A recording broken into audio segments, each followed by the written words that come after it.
তো দেখো বন্ধুরা, এই হচ্ছে আমার লেবু গাছ। তো এই লেবু গাছটার বয়স মাত্র 1 বছর। আগের বছর যখন বর্ষা হয় তখন আমি এই গাছটাকে কিনে এনে লাগাই। আর যখন গাছটা কিনেছিলাম তখন এর মধ্যে মাত্র একটা লেবু ধরেছিল।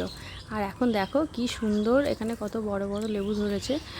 প্রায় অনেকগুলো লেবু হবে, মানে 25 থেকে 30টা লেবু তো এই গাছের মধ্যে পাওয়া যাবেই যাবে।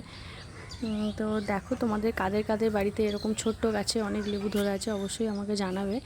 আর তোমরা এই গাছটা কিভাবে পরিচর্যা করো সেটাও আমাকে জানাবে, তাহলে আমার সুবিধা হবে। আমি পরবর্তীকালে এই গাছটাকে আরও সুন্দরভাবে যত্ন নিতে পারবো। তো এই যে লেবু গাছের গোড়াতে না অনেক সার তোমার ঘাস জন্মেছিল, সেইগুলোকে আজকে আমি সব তুলে দিলাম।